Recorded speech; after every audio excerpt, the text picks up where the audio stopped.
Hey guys, welcome to my channel. If you're new here, I'm Haley. In today's video, we are cooking a pork roast. I am actually having guests over for dinner tonight, so I am cooking a pork roast. That's what my husband wanted. We went shopping this morning for a couple of things, and I'm taking you along with me today. So starting off, we're just gonna put this on 5. Put some oil in there. I'm using organic extra virgin olive oil.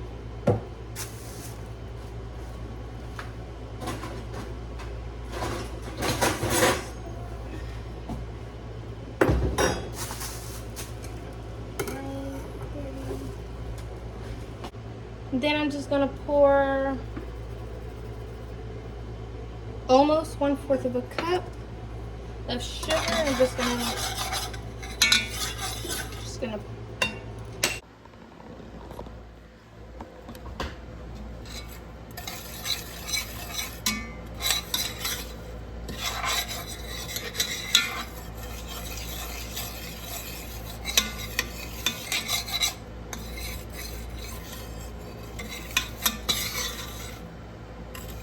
You don't want it too high where it will burn, but I'm leaving it on between 5 and 4. I incorporated the sugar with the oil and I'm mixing it well. This, you have to stay close by, like I said, so it don't burn, and keep mixing. I'm just trying to incorporate the sugar, mix it well.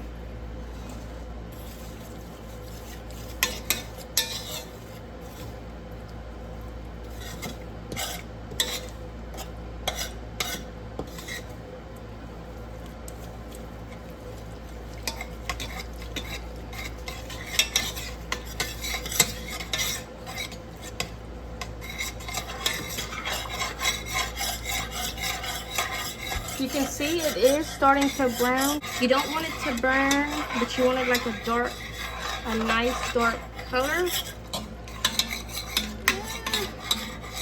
And now you can actually lower it. Let me go ahead and grab the pork loin. It is right here. Okay.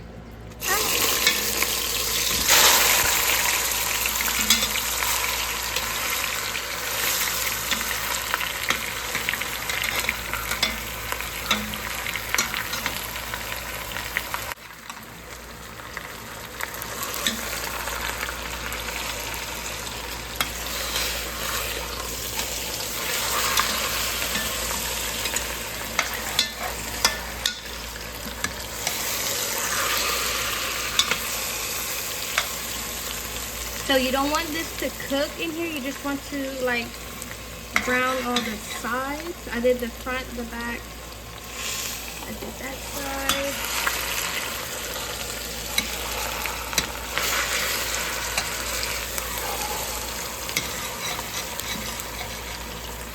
So I have my roast and now it's a nice color. I'm gonna go ahead and chop my onion. I do have my bell peppers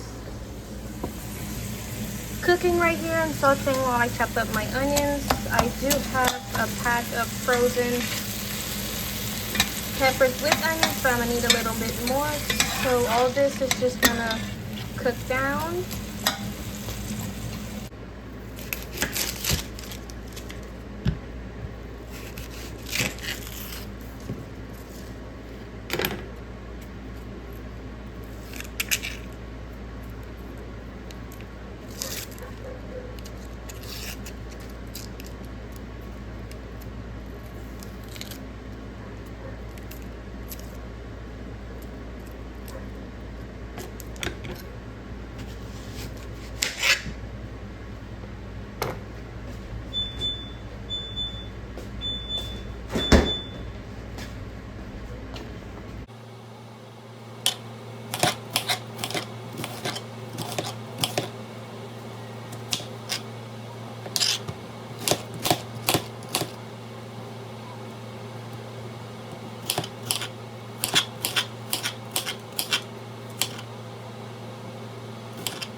this cook down, let it get brown again. Then I'm gonna add that to my roasting pot. My grandmother gave me this roasting pot. Now that the meat is roasted, I'm gonna add a little bit of water, put it. Adding Worcestershire sauce in this big roaster for flavor.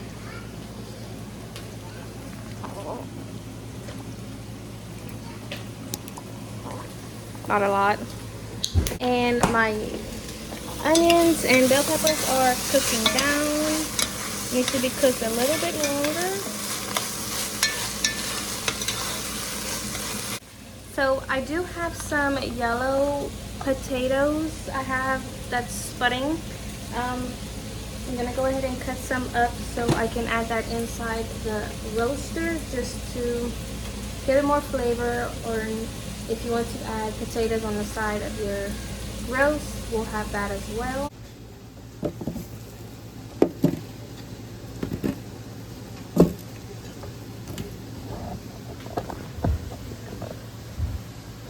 Now I'm about to add my onions and bell peppers and just spread it all around. Oh yeah, it's ready. So here we have it. I'm adding some water. Look at that gravy color already. I'm gonna cover this, check on this in about, it is 12:10. I'll probably check on it almost every hour just so I can make sure the juice, the water is still there and it's not gonna burn my pork chop. Come put it in the dryer. Thank you. And probably every time I check it, I'll probably flip it. So this is a rice and gravy type of gravy. We're not making like a roux gravy, if you're familiar with that type of terminology. But they do have this, they do have this instant roux mix. Instead of adding like flour or cornstarch, I like to add just a little bit of this just to thicken it up. A hint from my mother. I'm gonna sprinkle this around where the juice is at. Just a little sprinkle. Should be good. I don't want the roux flavored taste, just more of a thicker gravy to put on our rice. Hey y'all, it has been nearly an hour since I put this cooking, so I'm gonna show y'all what it looks like right now.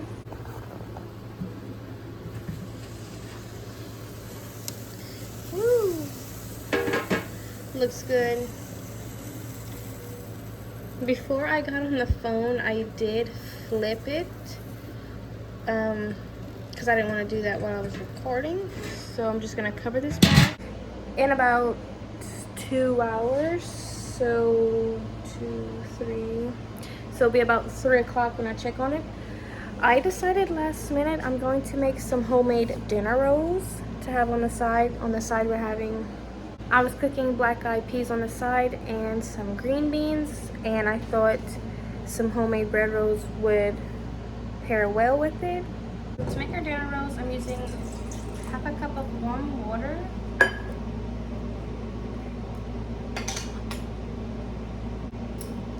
So I'll be putting 4 tablespoons in here.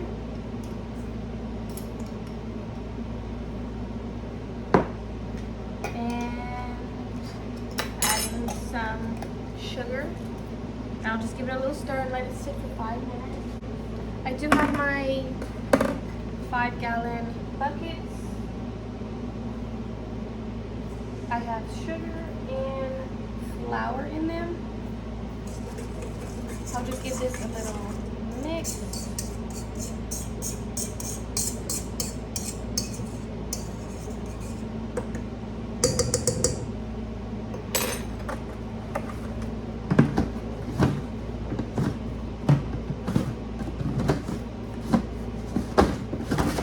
Got it. So I'm putting my bowl up to the side so it can rise and get a little foamy. We're going to need some milk, sugar, butter, flour. So I'm going to go ahead and get that. We also need a couple of eggs. And these are farm fresh eggs. So what I like to do is whenever I use some, I just like to move them up the assembly line.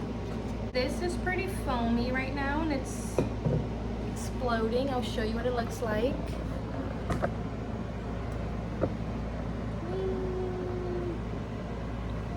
Can you see that good? Okay. So what I'm going to start doing now, my pot just got cool. I let it cool on the stove for an hour. I put it in the sink so I have a couple of dirty dishes. But okay, we're gonna add our salt. I just like to make a little round circle in my hand and just fill that up and pour salt in there. I think that'll be enough. Let's add our 2 eggs.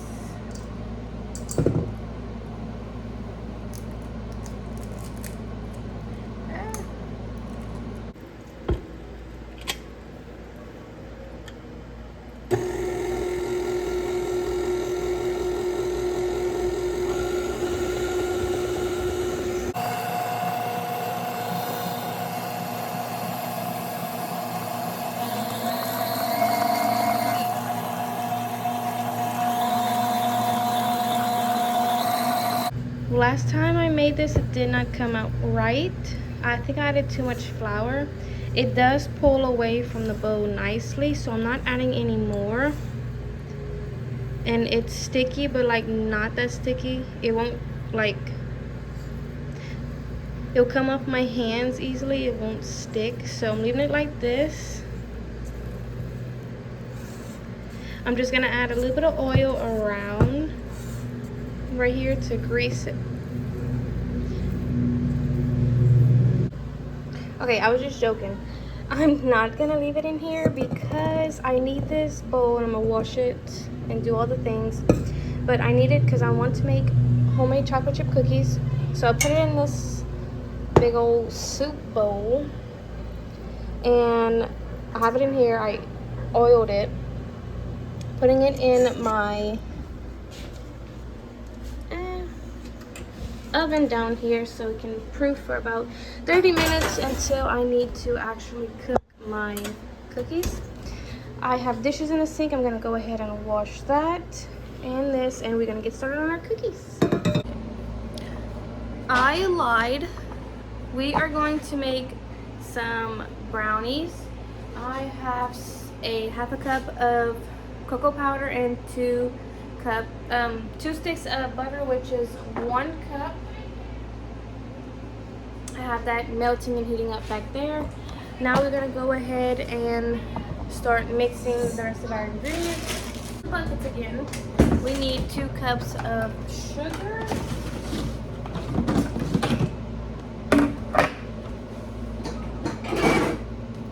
My dishes are clean. We don't have a dishwasher, so I just let them kind of dry in the sink for a little bit. So 2 cups of sugar, 1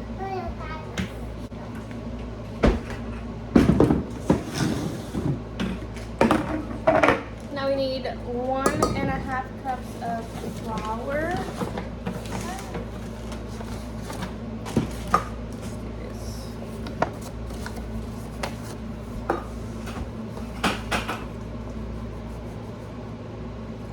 Butter a little bit higher so it can melt because it's not really melting right now. Okay, we need some salt and 4 eggs.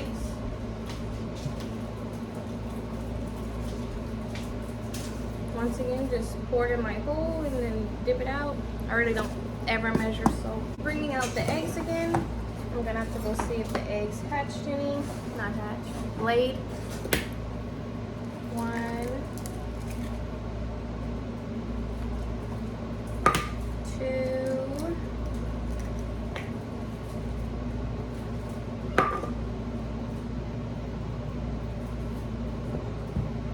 thought I saw something in there. 3. This is a little mom hack I have. Every time I'm doing some type of baking or certain foods that I cook, I always add some ground flax seeds for extra fiber for my children. I don't really ever measure. I just poured. It's flavorless. You don't really notice. They don't notice. They don't know unless they're here watching me bake. But my eggs just, yeah. Let me tilt the phone. Just realized I was talking up a storm and none of it was being filmed. But half of my butter had melted. Half of it was still melting. So I'm just keep stirring it so it can all melt and all the all the chocolate has finally been incorporated. So I'm gonna pour this in here. It's not hot anymore.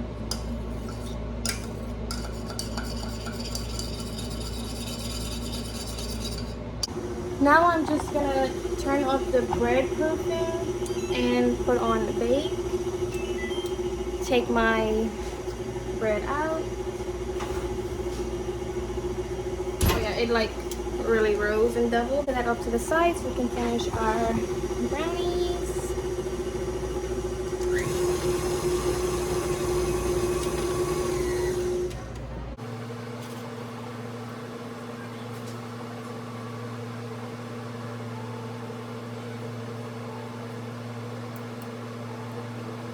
So our brownies is almost done cooking. I already divided up the breads. We have 5, 10, 15, 16, 18 breads. I cut up the pork roast and I'm going to show you what it looks like right now.